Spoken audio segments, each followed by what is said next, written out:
Pernah lihat ondel-ondel jadi ilmuwan biologi dadakan? Tapi baru sentuh daun putri malu, dia udah lari ketakutan. Malah ngajak kupu-kupu ngobrol, nyamar jadi bunglon, sampai-sampai mau klasifikasi tikus sama ular di sawah. Wah, kelakuan ondel-ondel kali ini benar-benar bikin perut kram. Assalamualaikum warahmatullahi wabarakatuh. Hai, teman-teman semua. Selamat datang kembali di channel paling gokil, paling mendidik, dan paling ondel banget si YouTube. Sebelum kita lanjut ketawa bareng sama kelakuan ondel-ondel yang makin ngelantur ini, jangan lupa ya buat tekan tombol like, komen, dan subscribe. Karena satu klik dari kalian bikin kami semangat terus bikin konten lucu dan edukatif tiap minggunya. Dan yang paling utama, jangan lupa tulis sholawat untuk Nabi Muhammad SAW beserta keluarga beliau di kolom komentar ya. Tulis juga, kalian nonton dari daerah mana nih? Biar kita semua bisa saling kenal dan jadi keluarga besar pecinta ondel-ondel edukatif. Pagi itu, suasana di kampung mendadak heboh. Bukan karena ada hajatan atau kawinan massal, tapi karena ondel-ondel Cimug tiba-tiba kelihatan sibuk banget dengan gaya sok ilmiah. Dia bawa kaca pembesar, buku catatan, tas selempang isi bolu, dan gak ketinggalan, ikat kepala dari serbet emak. Katanya, hari ini, aku akan jadi ilmuwan biologi terhebat seantero kampung. Ternyata Cimug dapat tugas dari guru sekolahnya buat mengamati ciri-ciri makhluk hidup. Dengan semangat berkobar seperti pahlawan proklamasi, dia melangkah menuju kebun belakang rumah Mbah Dul, tempat aneka tanaman tumbuh subur. Tujuan pertama, mencari tanaman putri malu. Katanya ini tanaman paling pemalu sedunia, kata Cimug. Setelah jungkir balik cari, akhirnya ketemu juga si putri malu di pinggir kebun, tumbuh malu-malu, sesuai namanya, di antara semak liar. Dengan gaya ala ilmuwan beneran, Cimug ambil kaca pembesar, mendekat perlahan, dan berbisik, "Saya tidak akan menyakitimu, saya cuma ingin menyentuhmu sedikit." Tangannya maju pelan-pelan, jarinya menyentuh daun si putri malu, dan, brak, daunnya langsung mingkup serentak. Reaksi si daun membuat Cimug melompat kayak kena setrum. Teriak, makhluk halus di daun. Seketika kampung geger. Kakek Toro yang lagi ngupas kelapa sampai jatuh dari bangku, dan bulik Ivo nyaris tersedak gorengan. Cimug kabur ke sana kemari kayak dikejar tuyul, dan nyemplung ke kolam ikan milik Pak RT. Basah kuyup, dia masih ketakutan sambil nyaut, "Aku cuma mau menyentuh dia dengan cinta, kenapa dia malah mingkup?" Baru setelah dijelasin sama Udin, bocah pintar kampung yang sering ikut olimpiade sains, Cimug mulai paham. Itu daun putri malu menunjukkan respons terhadap rangsangan. Cimug, itu salah satu ciri makhluk hidup, katanya sambil bantuin Cimug keluar dari kolam. Cimug langsung kagum. "Wah, hebat juga ya daun ini, aku juga bisa, kalau ada mantan dateng, aku mingkup ke dalam lemari." Setelah kejadian itu, Cimug makin semangat. Dia mulai nyari makhluk hidup lain yang bisa menunjukkan ciri kehidupan lainnya. Nggak lama, dia nemu kecambah tumbuh dari biji kacang hijau yang jatuh di pot bekas ember cat. Si kecambah mungil berdiri tegak, dengan dua helai daun kecil menengadah ke langit. "Lihat, ini dia bukti nyata bahwa makhluk hidup mengalami pertumbuhan. Dulu dia cuma biji, sekarang punya batang dan daun." Cimug lalu ambil mic mainan dan pidato, "Kepada seluruh kecambah di dunia, kalian hebat. Jangan remehkan biji kecil, karena dari situlah pohon besar tumbuh." Warga yang ngintip dari balik tirai cuma bisa geleng-geleng sambil ketawa. Belum puas, Cimug lanjut eksplorasi ke sisi kebun yang lebih rimbun. Di sana, dia nemu kepompong kupu-kupu nempel di batang pohon mangga. Awalnya dia kira itu permen gulali yang dibuang. Tapi ketika dia amati, perlahan kepompong itu retak. Dan, seekor kupu-kupu muncul, mengepakkan sayap cantik berwarna-warni. Cimug langsung bengong. "Wih, ini kayak lihat sinetron metamorfosis," katanya dengan mata berbinar. Dia ngikutin si kupu-kupu, bahkan sempat ngajak ngobrol, "Hai kupu-kupu, kamu pasti lagi bingung ya? Aku dulu ulat, sekarang glowing." Dia terus ngikutin sampai nabrak pohon jambu. "Plak, aku juga mau berkembang kayak kamu, kupu, tapi bukan berkembang jadi benjol." Setelah sadar dari pusing nabrak pohon, Cimug teringat satu lagi ciri makhluk hidup yang harus dia buktikan, bereproduksi. Nah, Ini dia yang bikin ribet. Dia mulai nyari tanaman atau hewan yang bisa dia amati lagi. Kebetulan ada induk ayam yang lagi bertelur di kandang belakang rumah Pak Lurah. Tanpa pikir panjang, Cimug langsung mendekat dengan catatan di tangan. Tapi begitu dia mendekat, si induk ayam malah ngamuk. Sayap dikibas, paruh nyosor, Cimug lari lintang pukang sambil jerit. Aku nggak ganggu, aku cuma mau wawancara anakmu. Tapi meski dikejar ayam, dia berhasil melihat satu fakta penting. Makhluk hidup berkembang biak. Kalau ayam bertelur, berarti dia bereproduksi. Hebat juga ya ayam. Selain enak digoreng, dia juga pahlawan generasi baru. Sambil napas ngos-ngosan dan rambut acak-acakan kayak habis audisi film horor, Cimug duduk di bawah pohon pisang. Jadi ternyata, katanya sambil mencatat di bukunya, makhluk hidup itu bisa tumbuh, berkembang, bereproduksi, dan merespons rangsangan. Mereka punya ciri-ciri khas yang bikin mereka disebut hidup. Gak kayak gebetanku yang ghosting, dia gak respon sama sekali. Waduh, mulai baper. Tapi setidaknya, Cimug makin ngerti soal biologi, meski belajarnya penuh drama dan baju basah kuyup. Warga kampung pun setuju, belajar bareng ondel-ondel memang bikin ngakak. Tapi ilmunya nempel sampai ke hati. Setelah puas jungkir balik bareng daun putri malu, kecambah, kupu-kupu, dan ayam ngamuk, semangat ondel-ondel Cimug makin membara. Ia merasa dirinya kini sudah naik level, dari ondel-ondel biasa jadi ondel-ondel bergelar, biolog terhebat kampung. Tapi belum selesai misi ilmiahnya. Katanya makhluk hidup juga bisa beradaptasi. Apa maksudnya ya? Gumam Cimug sambil garuk-garuk kepala yang udah penuh coretan catatan biologi. Berbekal semangat sains, Cimug melangkah menuju area kebun yang rindang, tempat di mana sering muncul makhluk-makhluk aneh bin ajaib. Baru aja duduk di bawah pohon, tiba-tiba mata Cimug tertuju pada seekor makhluk kecil yang tengah menempel di daun. Itu kadal? Tokek? Atau alien? Katanya. Dia merapat pelan-pelan, ambil kaca pembesar, dan wus. Makhluk itu tiba-tiba berubah warna dari coklat jadi hijau. Cimug melongo. What? Dia kayak Power Ranger. Teriaknya kenceng. Makhluk itu ternyata bunglon. Saat dia amati lebih dalam, Cimug nyaris nggak percaya. Dia bisa nyamar jadi warna daun, dia kayak ninja, tapi versi cicak. Jeritannya sampai bikin kambing tetangga melenguh panik. Ternyata, perubahan warna kulit bunglon itu bukan karena makeup atau efek sinetron, tapi karena kemampuan adaptasi terhadap lingkungan. Bunglon bisa menyesuaikan warna kulitnya agar menyatu dengan tempatnya berpijak, supaya nggak mudah terlihat oleh predator. Cimug langsung manggut-manggut. Aku juga pengen kayak gitu.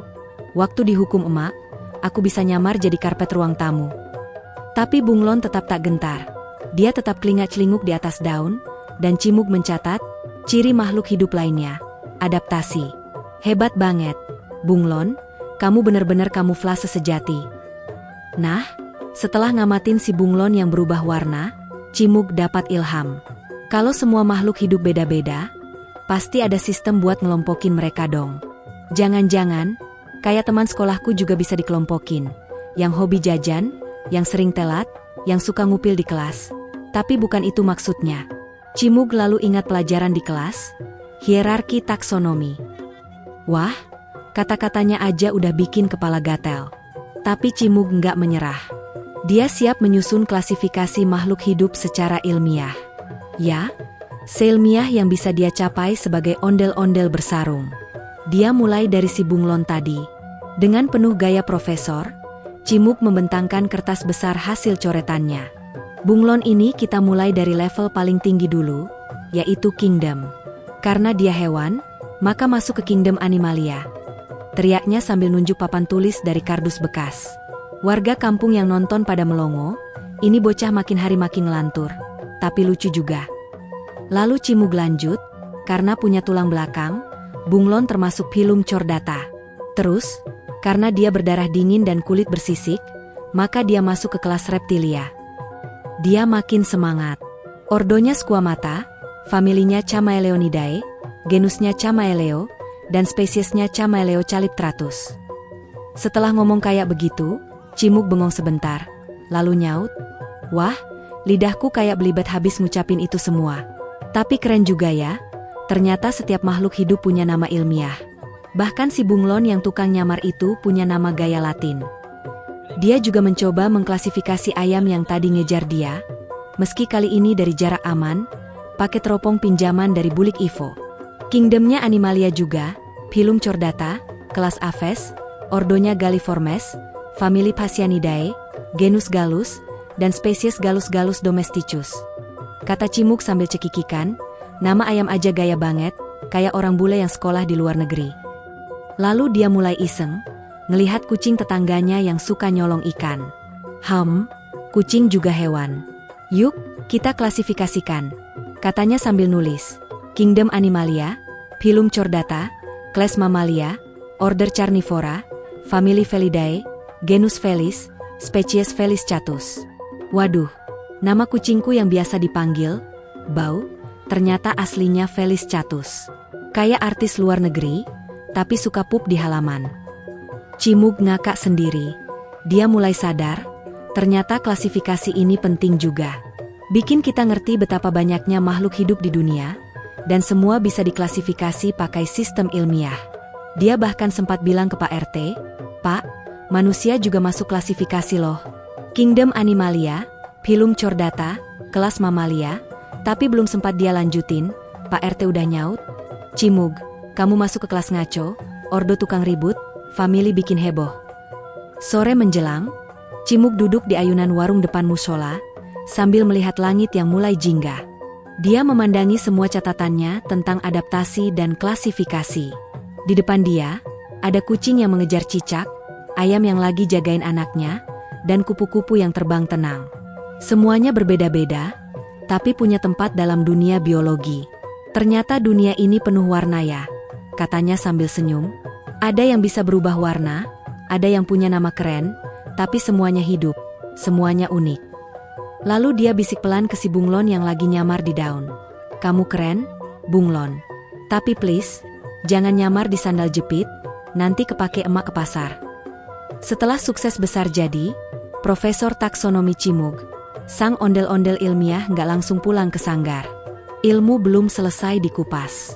Kini, dia punya misi penting lainnya, menganalisa ekosistem kolam. Dengan bekal kaca pembesar, buku catatan, dan semangat ngelantur, Cimug menuju kolam depan masjid yang airnya kadang jernih, kadang keruh tergantung mood langit. Kolam ini biasa jadi tempat warga ngadem, bocah nyemplungin kaki, dan kadang juga lokasi musyawarah kata-kata lokal. Buat Cimug, ini surga ilmu. Sesampainya di kolam, dia langsung duduk jongkok dan nulis.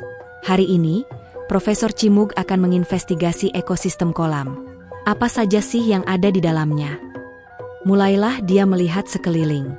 Di sana ada ikan kecil, ganggang, kecebong, batu-batu, air, cahaya matahari, dan suara emak-emak marah dari jauh. Tapi yang paling penting, Cimug mulai membedakan mana yang termasuk komponen biotik dan mana yang abiotik. "Oke," kata Cimug sambil nyoret-nyoret di tanah, "biotik itu yang hidup.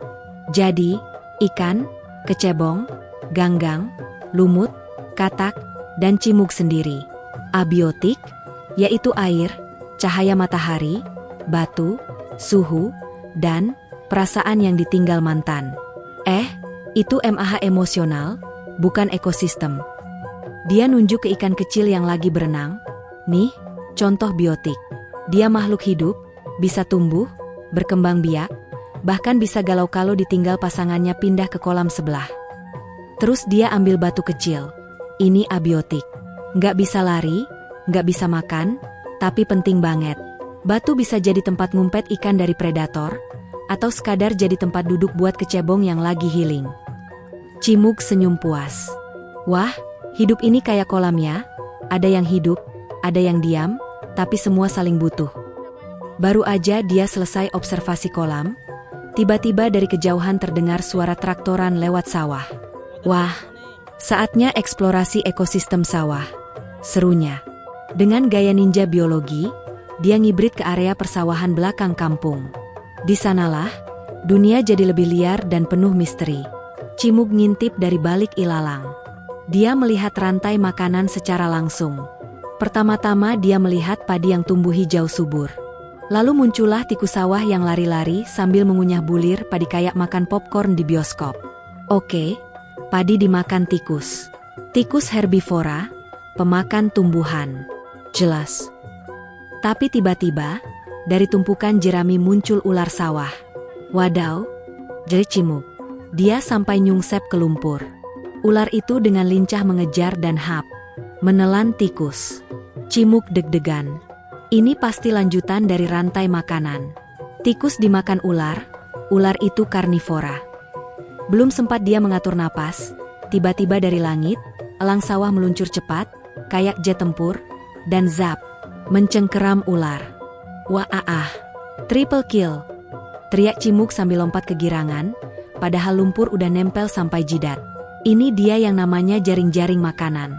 Nggak cuma satu jalur, tapi bisa bercabang. Tikus bisa makan padi, tapi bisa juga makan sisa-sisa makanan manusia. Ular bisa makan tikus, bisa juga makan katak. Dan elang, dia bos besar, bisa makan semua yang lebih kecil. Cimuk tulis besar-besar di catatannya, alam itu penuh jaring, tapi bukan untuk nyetrik ikan, tapi untuk keseimbangan hidup. Bahkan warga yang lagi nyabit padi sampai tepuk tangan, kagum sama omongan Cimuk. Tapi belum selesai, Cimuk ingat lagi satu konsep penting. Siklus biogeokimia. Ini kata Bu Guru kemarin. Katanya, semua makhluk hidup yang mati akan kembali ke tanah. Jadi pupuk, diserap tanaman, lalu masuk ke tubuh makhluk hidup lain, dan begitu terus. Dia menunjuk ke elang yang terbang tinggi. Coba bayangin, si elang tadi makan ular. Kalau suatu saat elang itu mati, tubuhnya akan membusuk, diurai bakteri dan mikroorganisme. Zat haranya masuk ke tanah, jadi nutrisi buat padi. Terus, padi itu dimakan tikus. Tikus dimakan ular, dan ular dimakan elang baru lagi. Astaga, itu artinya, si elang bisa makan dirinya sendiri versi daur ulang. Cimuk jadi melongo. Bumi ini ternyata punya sistem hebat. Nggak ada yang sia-sia. Semua saling terhubung. Kayak status Wamantan yang bilang, kita terhubung meski tak terlihat. Warga yang dengar ketawa ngakak. Bahkan Pak Lurah yang lewat naik sepeda sempat berhenti dan bilang, Cimug, kamu ini makin hari makin dalam lumpur maksudnya. Karena dari tadi Cimug nyaris tenggelam dalam lumpur sawah saking semangatnya observasi. Sore mulai turun. Langit jingga mewarnai sawah, suara jangkrik mulai muncul, dan Cimug duduk di pematang, melihat ke arah ekosistem kolam dan sawah yang barusan dia eksplorasi.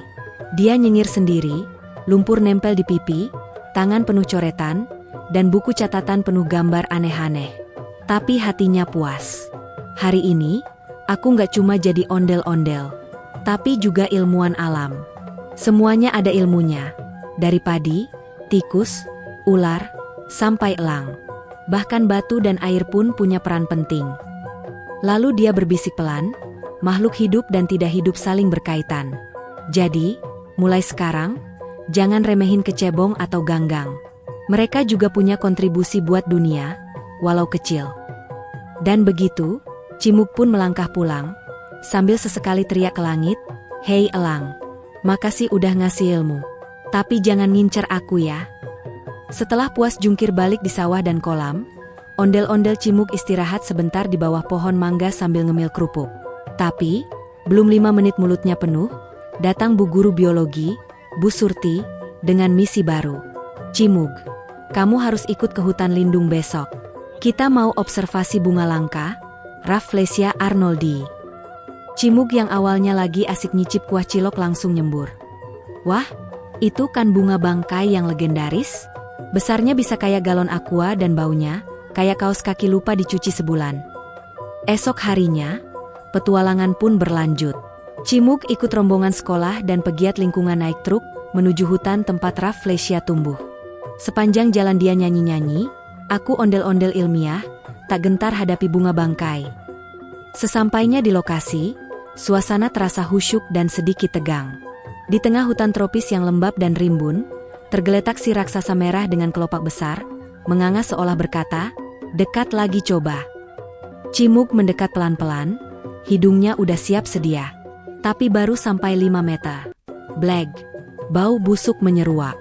Astaga Ini MAH baunya kayak gabungan telur busuk, sandal jepit basah, dan sarden kadaluarsa. Ternyata benar, Rafflesia ini mengeluarkan bau busuk buat menarik lalat dan serangga untuk membantu penyerbukan.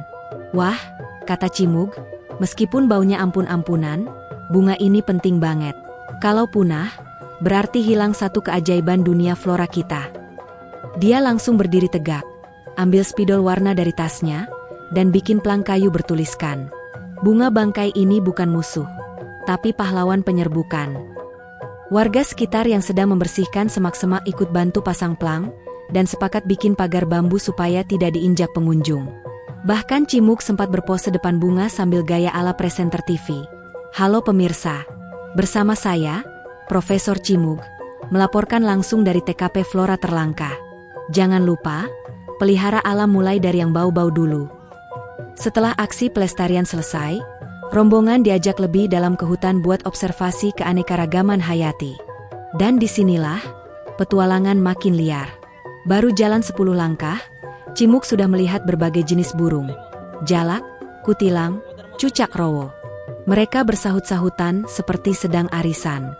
Di sebelah kiri, ada semak penuh serangga, dari kupu-kupu warna-warni sampai belalang sembah yang diam tak bergeming. Cimug pelan-pelan mencatat, lingkungan ini penuh variasi makhluk hidup. Setiap makhluk punya peran penting. Bahkan si laba-laba yang suka bikin jebakan cinta, maksudnya sarang. Tak lama kemudian, Cimug melihat seekor kadal sedang memburu serangga, lalu di atas pohon, burung elang mengintai mangsa dari kejauhan. Ini dia interaksi antara makhluk hidup dan lingkungannya. Teriak Cimug sambil berdiri di atas akar pohon, gaya ala motivator. Ada rantai makanan, simbiosis, predasi, semua terjadi di sini secara alami. Ini bukan sinetron, tapi sinema alam semesta. Dia menunjuk tanaman kecil di bawah pohon. Lihat, tanaman ini hidup di bawah naungan pohon besar. Mereka berinteraksi. Pohon besar memberi keteduhan, tanaman kecil tetap bisa tumbuh. Itu namanya simbiosis komensalisme. Lalu dia melihat jamur yang tumbuh di batang pohon mati. Jamur ini memakan sisa pohon, berarti simbiosis parasitisme. Tapi penting juga buat daur ulang nutrisi di hutan. Lalu dia mencatat lagi, setiap makhluk punya cara hidup dan bertahan. Yang kuat jangan menindas, yang kecil jangan putus asa. Karena semuanya punya peran. Saat tim observasi istirahat, Cimug tetap sibuk sendiri. Ia menggambar peta interaksi. Ada serangga yang makan daun, burung yang makan serangga, ular yang makan burung, dan manusia yang selfie di samping semua itu. Kita juga bagian dari ekosistem. Tapi jangan cuma jadi penonton. Kita harus jaga keseimbangannya, katanya sambil mencoret spidol merah tebal. Jangan jadi makhluk paling rusak di alam. Di momen akhir observasi, Bu Guru memberikan tantangan. Coba, siapa yang bisa menyimpulkan pelajaran hari ini? Semua murid diam. Tapi Cimug langsung maju dengan penuh gaya. Pelajaran hari ini adalah, meskipun aku ondel-ondel, aku cinta flora dan fauna. Aku rela mencium bunga bangkai, demi ilmu. Aku rela dikejar elang, demi melihat jaring-jaring makanan. Aku rela jatuh ke kolam, demi mengamati ekosistem. Karena, alam adalah sekolah terbesar yang tak pernah libur. Semua orang tepuk tangan. Bahkan hutan berdesir pelan seolah menyetujui. Dan Cimug, dia pulang dengan hati bahagia, lumpur di kaki, spidol yang habis tintanya, dan semangat yang membara buat menjaga bumi. Di sepanjang perjalanan pulang, dia bernyanyi. Not musik Rafflesia berbau amis, tapi hatinya manis, makhluk hidup saling berinteraksi, mari jaga bumi, jangan ngerusak lagi not musik. Setelah melewati segala macam petualangan dari menyentuh daun putri malu, mengamati kecambah tumbuh, menyaksikan kupu-kupu keluar dari kepompong, sampai merasakan bau bunga bangkai dan nyaris diseruduk kambing karena mengira bunglon itu jin penunggu daun. Akhirnya Cimug tiba di rumah dengan badan belepotan lumpur, rambut acak-acakan, tapi senyumnya sumringah. Petualangan biologinya selama seminggu ini benar-benar bikin hidupnya berasa kayak campuran antara serial dokumenter National Geographic, sinetron remaja, dan film kartun. Saat ia duduk di teras rumah sambil ngemil cireng, datanglah Ibu Guru Surti dan Pak RT yang ingin membuat rangkuman hasil observasi Cimug untuk dibagikan ke anak-anak di kampung. Tapi Cimug malah ngajak semua orang kumpul di balai warga buat presentasi akbar. Warga kampung ceria.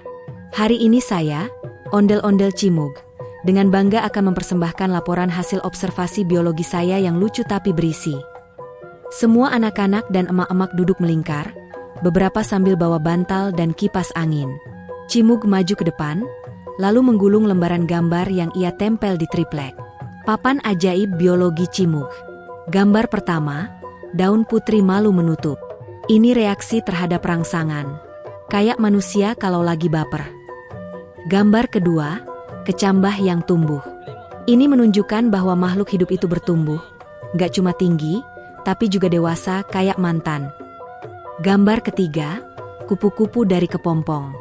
Bukti makhluk hidup berkembang biak dan berubah bentuk, kayak cinta yang dulu manis, sekarang berubah jadi ghosting. Semua orang ngakak. Gambar keempat, bunga-bunga beragam warna dan jenis, lengkap dengan gambar bunglon. Ini adaptasi. Bunglon bisa berubah warna, kita juga harus adaptasi. Misal pas wifi lambat, ya sabar, jangan banting modem. Lalu gambar kelima, klasifikasi hewan berdasarkan kingdom sampai spesies. Cimug menjelaskan sambil nyanyi-nyanyi lagu taksonomi, kingdom, phylum, class and order, family, genus, spesies. Yi belajar sambil joget. Tiba-tiba, anak kecil bertanya, Cimug, yang paling penting dalam hidup apa? Cimug mikir sebentar, lalu jawab dengan serius dan lucu. Yang paling penting adalah, jangan jadi manusia yang cuma mengonsumsi tapi nggak konservasi. Semua orang tepuk tangan. Cimug berdiri di atas meja dan lanjut berpidato. Dari kolam, sawah, hutan, sampai bunga bangkai, semua ngajarin aku kalau alam itu bukan cuma tempat buat piknik atau selfie, tapi tempat hidup yang harus dijaga bareng-bareng. Mau kamu ondel-ondel, manusia, atau semut sekalipun, semua punya peran dalam rantai kehidupan ini. Dia menunjuk papan lagi. Komponen ekosistem, biotik dan abiotik. Biotik itu yang hidup, seperti tumbuhan, hewan, dan manusia. Abiotik itu yang gak hidup, seperti air, tanah, cahaya, dan suhu. Tapi tanpa abiotik, biotik juga gak bisa hidup. Jadi jangan saling remehkan. Walau kamu cuma angin sepau-sepau, kamu tetap bisa bermanfaat. Seorang bapak nyeletuk, Cimug, kayaknya kamu udah bisa jadi dosen nih. Cimug jawab, insya Allah asal gajinya UMR. Semua ketawa ngakak lagi. Dan momen paling menyentuh adalah ketika Cimug menutup presentasinya dengan cerita waktu dia menyentuh bunga bangkai demi ilmu. Meski baunya menyengat, aku rela. Karena cinta terhadap ilmu itu harus melampaui bau, nyamuk, dan rasa ngantuk. Karena setiap makhluk hidup, dari sekecil kecambah sampai sebesar elang, semuanya punya pelajaran masing-masing. Cimug kemudian membagikan selebaran hasil lukisan tangan berisi pesan-pesan. Jangan buang sampah sembarangan. Tanam pohon, jangan gosip doang. Kalau lihat serangga, jangan langsung digencet. Bisa aja dia peran penting dalam ekosistem. Melestarikan alam, karena bumi ini bukan warisan, tapi titipan. Setelah itu, semua anak-anak kampung dapat tugas dari Cimug buat bikin taman mini di depan rumah masing-masing. Cimug bilang, terserah mau tanam cabai, bayam, atau daun mint buat es teh, yang penting kita belajar bareng makhluk hidup lain. Bahkan emak-emak jadi semangat bikin kompos dari sisa sayuran dapur. Cimug resmi dinobatkan jadi duta biologi kampung ceria. Dan akhirnya, malam harinya, Cimug duduk di bawah bintang sambil menatap langit. Dia buka buku catatannya dan menulis. Hari ini aku bukan cuma ondel-ondel penari, tapi juga pengamat kehidupan. Alam adalah guru. Daun putri malu mengajarkan sensitivitas. Kupu-kupu menunjukkan proses menjadi indah. Bunglon mengajarkan adaptasi. Rafflesia memberi pelajaran tentang pentingnya keberagaman dan toleransi, meski baunya luar biasa. Kita semua adalah bagian dari jaring kehidupan. Mari jaga alam seperti kita jaga hati. Dan begitu catatan itu ditutup, Cimug tersenyum, lalu menggumam pelan. Terima kasih, semesta. Aku janji, aku akan jadi ondel-ondel yang bukan cuma joget, tapi juga peduli. Nah, Itu dia keseruan si ondel-ondel Cimug jadi ilmuwan biologi dadakan. Dari daun putri malu sampai bunglon, dari tikus di sawah sampai elang di langit. Semuanya jadi pelajaran yang asik dan bikin ngakak. Kalau kalian suka video ini, jangan lupa untuk tekan like, komen, dan subscribe ya. Dan seperti biasa, tulis sholawat dan asal daerah kalian di kolom komentar biar Cimug bisa kirim salam balik. Sampai jumpa di petualangan gokil Cimug selanjutnya. Wassalamualaikum warahmatullahi wabarakatuh.